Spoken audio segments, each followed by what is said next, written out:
Cash Call back again. Brian Curtis, Dale Archdekin, here to serve you at the highest possible level. Right, Brian? Absolutely, Dale. Always, man. Always looking for stuff to say. You know what's funny is initially I wanted to play something where I was, and maybe we'll have to make this for a subsequent episode, where Perfect. I did a role play. And the cool thing about it is it was a client that we were helping. They were trying to assess some ISA candidates. And I did like a back-to-back role play with 3 candidates in a row.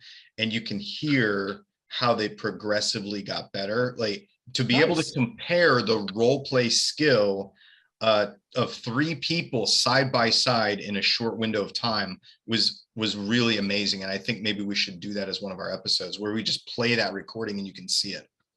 No, I think that's fabulous. And, and to piggyback on what Dale's saying, so I run role play every Wednesday morning on my team. And it's so interesting to watch the people who show up on a regular basis. They're so much better. And I'm not saying the other agents are bad agents and they're not, that's not what I'm saying. I'm just watching people going from to just bam, bam, bam, bam, because like anything else, if I practice it, I get better at it. So all you team leaders who are watching out there, make your teams role play. And if you're an individual agent, find somebody to role play with. This is such a critical opportunity to get better, because the only other place you're practicing is on your clients. And I don't know about you, but my clients are expensive, whether it's my time or my money it took to get them, they're expensive. Yeah. So don't practice on your clients, practice on, on your friends. And you know what I'm going to add to that? Practice good strategies, not bad strategies, right? Right. Yeah. Because practice makes perfect, but not if you're practicing bad stuff. Yeah. Right. So, I mean, I won't talk about the coaching program that I was in when I first started in real estate, which, helped me get business. However, it did. I was taught to make people wrong, and we practiced making people wrong over and over and over again. Guess what? I was a freaking master at making people wrong. Do you know approximately how many people on the planet like being made wrong? Yeah, somewhere between 0 and 0. Very, very, very low. Yes, it's a very thin line. So very low. Yeah, and so like alienated 99% of your population, right? Right. So listen, did I make it happen with slash and burn processes? Yes, I made it happen. Was it painful for everybody involved? Yes, it was painful for everybody involved. So point is, if you practice better strategies, you get better results faster. I love that. Yeah. And then, that's you want to practice the right thing, and you're never going to get perfect, but the more you practice good things, it'll become natural. People say this all the time. And Dale, you and I have talked about this at length. We're not big script guys. We're not going to give you here, memorize these 150 scripts and figure out which one to use when, but over time, if you practice the principles that Dale and I talk about, you'll create your own scripts and it'll become second nature to you. You're like, I'm not scripted. You're just not scripted from something that somebody else said memorize. You're scripted from practicing good habits over time. Yeah, I think it's sort of like, not that I'm a dancer, but you could use that analogy, right? You learn how to dance, you develop muscle memory, and then you can perform a dance as though it's choreographed, right? Like, because you have the principles, you have the muscle memory in place. That's what we're talking about. The difference between scripts and really principles that you're operating from. Awesome. Well, I feel like we're done pontificating upon that. Why don't we play a call and give some people some feedback? Yeah, let's do it. I have one I want to play over here. This is just go for it. It's just like, so it's a bad logical next step, and it's just so obvious. I think we need to play it. I cut off the very front part of this call. Basically, agent has a bad intro. I can tell this agent's pretty new and needs some more training because they did one of the "is this so-and-so's," right? But more than that, we'll hear one. So they've gone through the intro. Now they're going to ask their question. It's just like a website registration. Perfect. Give me a thumbs up when you can hear it. Saw you were looking at homes on Brook Hollow Place. Oh, I was just browsing. Actually, I just had surgery. I have had a tumor removed, and I can't talk very well. And we're not really interested in buying until later. Sorry about that. No problem. I hope you feel better. All right, so now we heard the scenario. I just had a tumor removed. I can't talk very well. We're just looking, not interested in buying until later. All right. So he says, sorry to hear about that. Now listen to what else happens. Better, and can I maybe try you back next month? Can I try you back next month? What, first of all, here's the thing. I think it's a good college try. The guy's in a difficult conversation with somebody who can't talk. She just went through surgery. Listen, we're going, I'm not inhuman. I understand that. I'm going to let her out of the conversation. But Absolutely. Just asking if I can follow up with you blindly for no clear reason next month is not a good ask to make, right? There's no reason for next month. There's no, she's doing something and therefore we should talk next month, or I didn't establish anything with her that would make it make sense for me to talk next month. What do you think, Brian? The same, and I don't like the question. If I am going to, this is, I'm switching the scenario a little bit. If I need to follow up with somebody, I don't generally like to ask them if I can follow up with them in a way that they can say no to. So that's another thing. That's what kind of rang for me. And I agree. This is, it's funny, we talk objections versus a condition. This is a condition. This Right. person doesn't want to talk on the phone because Right. it probably causes physical pain for them to talk on the phone. So I would say, Dale, man, I really appreciate this. I'm so sorry that you're just came through that. Tell you what, I'll reach back out to you in about a month. That way we can, when you can talk better and we can kind of figure out what your plan is, whether that's to buy, to rent, or whatever, just so I can, we can have a better conversation in a month. And so anyway, I'll talk to you in about a month. If you have any questions, you've got my phone number, give me a call back. That's probably where I would have went with it. To your point, why am I calling back in a month? I don't know. So I can do some discovery is basically what I'm saying, because I don't want to do discovery with somebody who it physically hurts for them to talk. That's my thought. Yeah, no, I agree with you. I want to hear what the rest of this. Yeah. Who are you with again? So we'll hold on a second.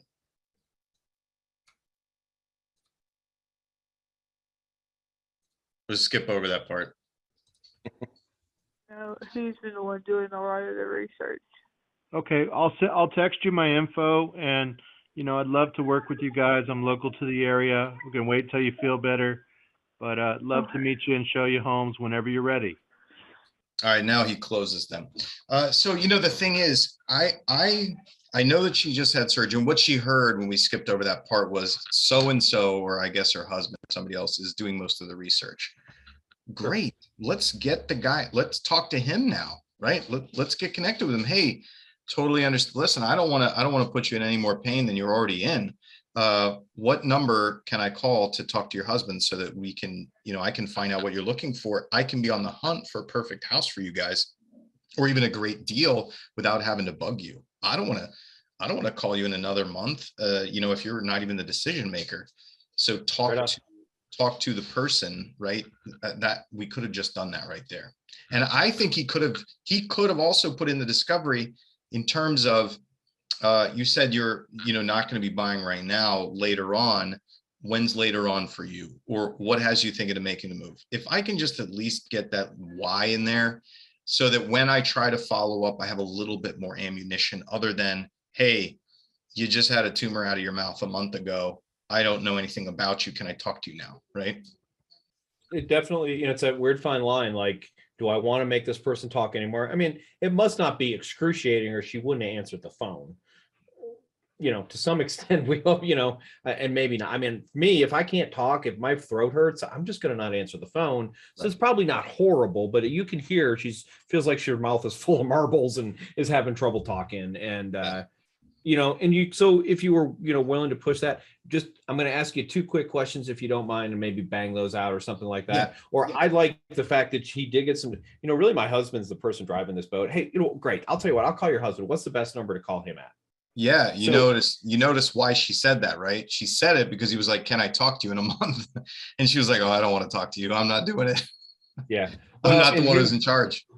Here's something that's important. You notice how I asked for the phone number and you asked a similar way. I didn't say, can I please have your husband's phone number? Because the answer to that is no.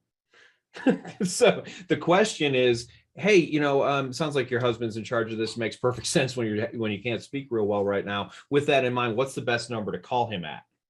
Now, that person could say, I don't want to give you that phone number, but the answer to that is not no. The answer to that has to be, well, I'd rather not. Let me talk to you, and you might still lose, but ask a question that's not a flat yes or no type of question. Would you give me his phone number? No. Shit. Now I got to really dig, and of course it's challenging because I don't want to talk. This person don't want to even talk. So anyway, make sure that you're asking those type of questions versus those yes, no, close the door type of questions that put you in a box. Yeah, absolutely. I agree. Good. So what do you have for us today, Brian?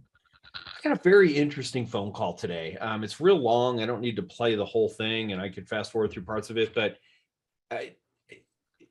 the person has an agent, but they don't have an agent, and it's really there's some real opportunity, and that's why I thought maybe I'd play this call. Yeah. Because let's just play it. It's very interesting to me what happened during this call. And as a matter of fact, when we're done here, my next phone call is to this agent to just have a discussion about it. And not that they're in trouble or anything, but hey, what do you think you could have done differently? What do you think you could have done better? That type of thing. So great. Anyway, perfect. Just share screen. And there we go. All right, let's see if I can get this thing to work just right here and hit play. Did you have any questions? Yep. No. I just haven't. If you were interested, I just figured I'd fill out the thing. I've talked to my agent, and she hasn't responded back. But no, I don't really have any questions. Is there like an open house this weekend? I think I read. Yeah, the showings are going to begin on Saturday, and then we're going to stop them on Sunday at 8:00. We are going. So, a couple of things that you noticed, Dale. Does this person sound like they're the listing agent? Well, she said she said we're going to stop them. Is she the listing agent? Nope. Yeah. Oh, she's not. She talks like she's the listing agent. So, I thought it would be an interesting discussion. So. How do you feel about that? Like, she never says I'm the listing agent or I'm not the listing agent on this phone call. But what she didn't do is set up, I'm not the listing agent, call somebody else.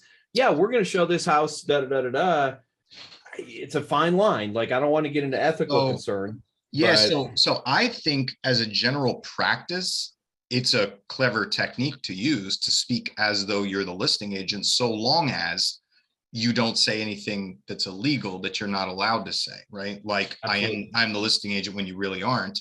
The only problem is that it now sets up kind of a weird scenario where, is this person going to do dual agency with the person she's talking to? So in this case, it might not be a benefit to be the listing agent if you're trying to get that buyer business. It's an interesting dilemma. So anyway, just thought it was interesting. Not something I necessarily coach to, but I really thought it was interesting how she handled that. Well, yeah, we're doing this, and my implication. What do you think made her talk like that? That's interesting. Probably coaching that says, don't say you're not the listing agent. Okay. Maybe I need to be more specific as a coach. Right? we all have room for improvement, but anyway, it gets interesting. Let's listen a little bit more. Look at all offers on Monday at 5 p.m. Okay. And from what I can tell, they, just because they're advertising till Monday at 5 doesn't mean that's always the case. You notice that she switched pronouns. So, and pronouns are a big thing in the world right now, and for different reasons, but she switched pronouns to they. She went from we to they. So kind of an interesting transition that happened there as well. Yeah. Okay. So the sooner the better to go look at it. Yeah, you mentioned you have an agent. Who are you working with?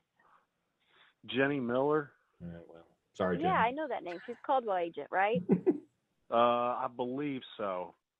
I'm not 100% sure. I was looking at a property in the neighborhood where I was currently staying, and I just have started working with her from there. But I don't have my card with her in front of her, but I can't remember who she works with. Yeah. Have you guys seen quite a few homes together? No, actually, just the one I was looking at, but we've been on the phone. I am pre-qualified. I've done all that stuff. It's just, right now finding something that's not pending. Yeah, So, definitely. Well, and I'm not going to steal clients from her. I definitely want to give her the opportunity to help you, but Yes, if ma'am. you're not getting service or replies back, I'd be happy to Okay. help. Okay. It is. So that's kind of where we went with it. So I felt like we were doing really well. And then I felt like we chickened out.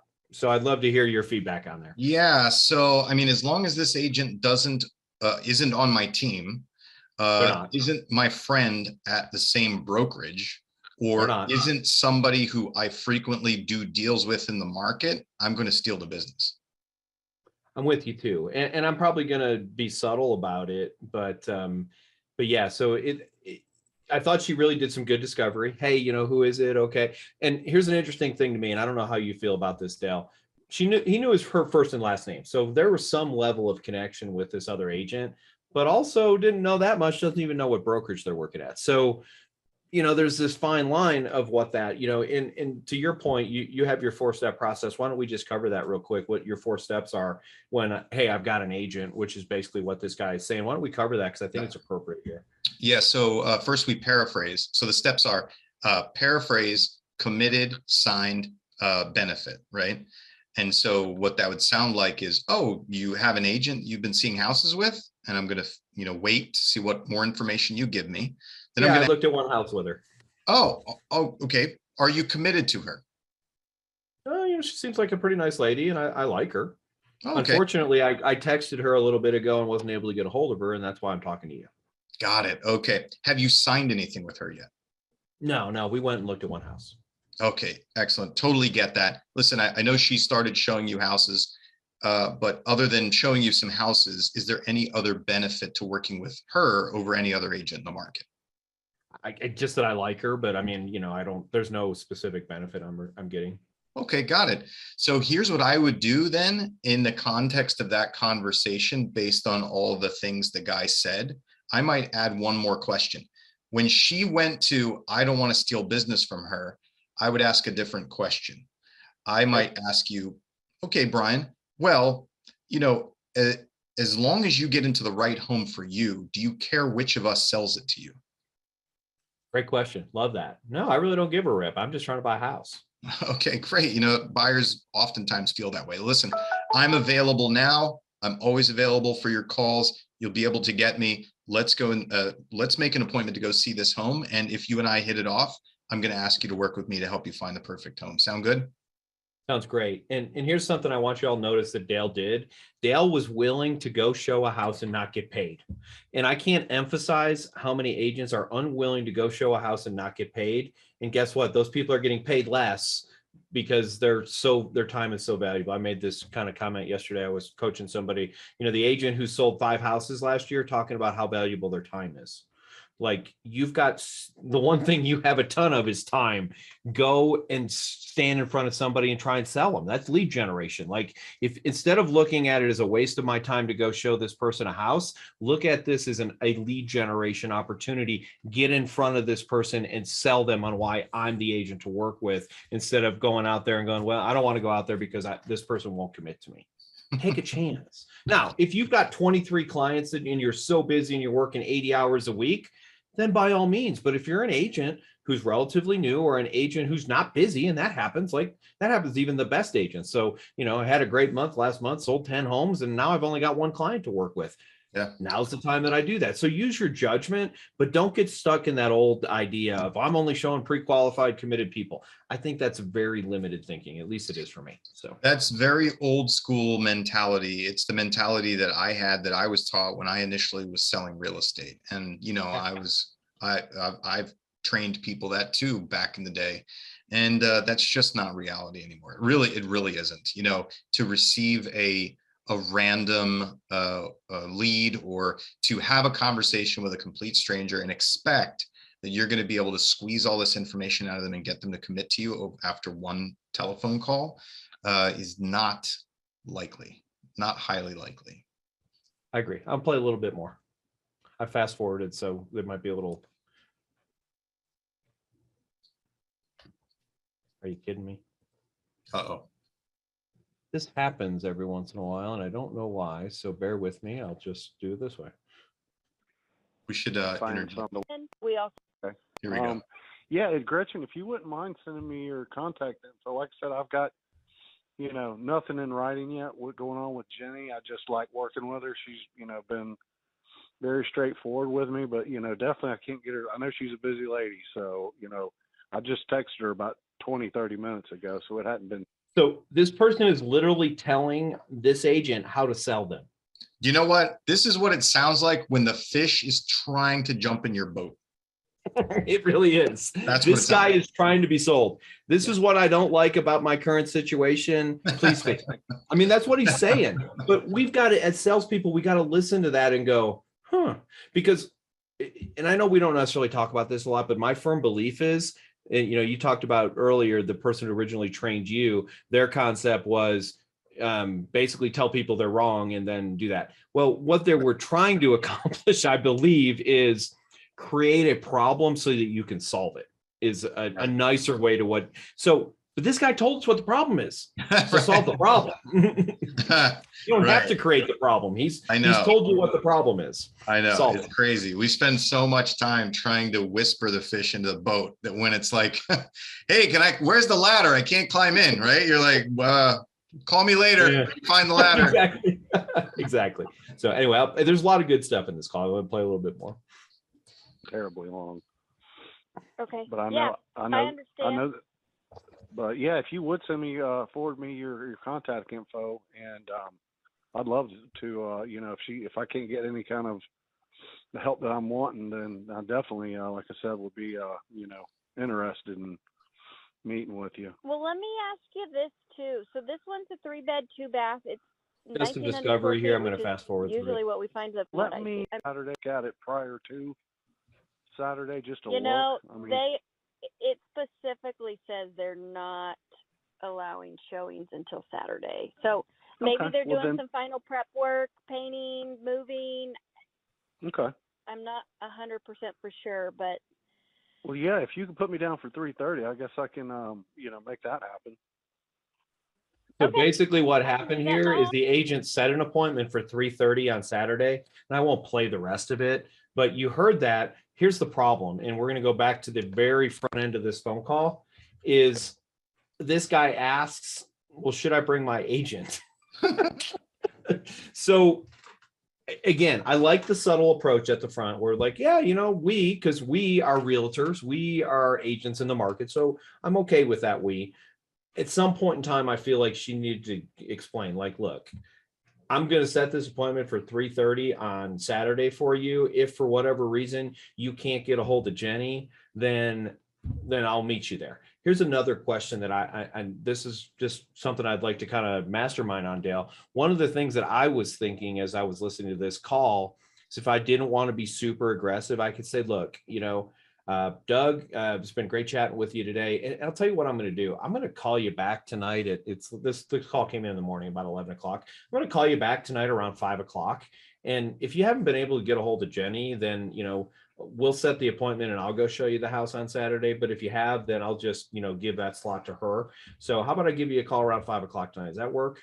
Yeah. So that I can, I'm going to, again, if she didn't do her job, I don't actually mind stealing this person from them. If I call somebody who I consider my client or considers me their client, and I don't call them back for 6-7 hours, I haven't done my job. And, and in some part, I deserve to lose that. Now I actually know this other agent. She probably call them back. She's a good agent. She's in an appointment or something. But, other things. You can ask this, if I could show you some more benefit of working with our team over, working with Jenny, is that something you'd even consider? Or maybe I can just go show you this house on Saturday and you can decide whether you like Jenny better or like me better.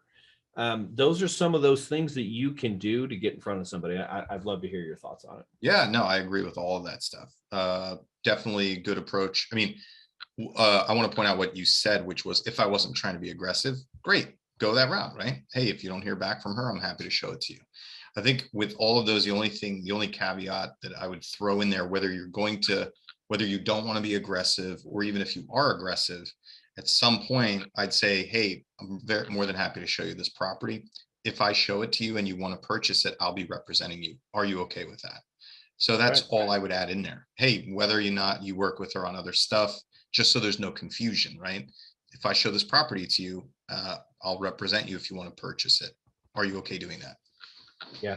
And other things you could potentially throw in, and this is generality, not necessarily this, like, so we have some USPs, unique selling propositions. Hey, by the way, I'm going to send this over to you. And I know that you're not 100% committed one way or another, but I'm going to send you some information about some stuff that we have. And what is that? So we have ways that we can get you a free home warranty. We can get you a free appraisal. And ultimately you can save about $1,500 on this transaction. If that's something you're interested, take a look at it. And again, I'll call you tonight at 5 o'clock and you let me know, but I'm going to plant some seeds that, hey, it might be a better idea to work with me if I'm not just going to, go straight at it and go, hey, what's the benefit of work? There is no benefit. Well, I'll tell you what, I'm available. I have a team. I've got 20 other agents. One of us is always available to show you a house.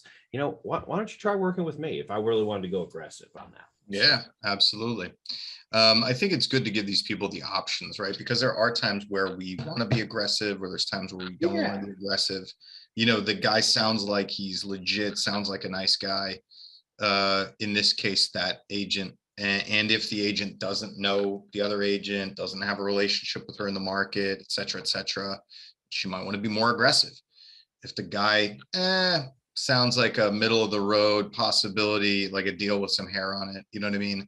Or if it's an agent that I really respect in the market and I don't want my name getting back to them, that I swiped a client from them who they were actively working with, that would be the soft approach. Hey, if you don't get, maybe even to score points, I might be like, hey, co-op agent who does a lot of listings in the market, you got a sheep that jumped out of the pen, right? Because I want to score some points, because next time I have a buyer and I want them to win the bid, guess whose offer looks better? The one who helped them out. Do you know what I mean?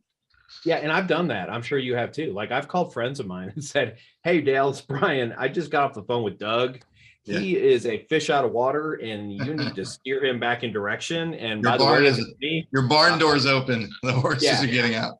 Like, if it was anybody else, that guy would be my client. But since we're friends, I just wanted to let you know that if it's me, I'm going to call that guy, because he's ready to buy. He's ready to do his thing. And, he spent 20 minutes on the phone with me. Now, if I was anybody else, you might have lost the client. Give this guy a ring. And I've done that. Yeah. Well, it is a small world, right? And usually you got to have the other agent on the other side, which means you got to have relationships, and deals can be won and lost based on the relationships you have in the market. Right. And we can talk about whether that's right or wrong, and I'm not going to, but what I can tell you is it's real. So whether you think that that's BS, what Dale just said, or, it shouldn't work that way, I don't care. That's the real world that we live in. And we were talking about that this morning on one of our meetings. We were saying, look, one of the things you need to do is to start establishing rapport with these other people that you're doing transactions with, and depending on the size of your market, it matters more. If you're in a market like Denver and there's 30,000 agents, probably not a huge deal if you don't build rapport with an agent, because you may never even talk to that person again. But a market where I do my majority of my business, there's 3,000 agents. I know half the agents in my market, and half of them know me. And I don't want that reputation as that guy who's like, oh yeah, Brian will steal your client, Brian will screw you over. But, we want to make sure that we're doing things that, make sense for our big long-term business, not get stuck in that short term. I can tell you this. I have a friend who at one time decided they would no longer show the listings of another agent in the market simply based on how horrible they were to work with. So what that meant was, anytime that my friend had a buyer client who came along and said, I'd like to see that address, if it turned out it was listed with that other agent, it was magically not available. We would see other things. So they would see other things. Well, and Dale's not mentioning names because there's some fiduciary responsibility that agent was not complying with. Right. So not mentioning names. Point being, relationships can go pretty far to where, where it turns out that it's actually a detriment to your client. You have bad relationships in the market. And here's the rule on my team. You're allowed to say whatever you want to another agent right after you hang up the phone.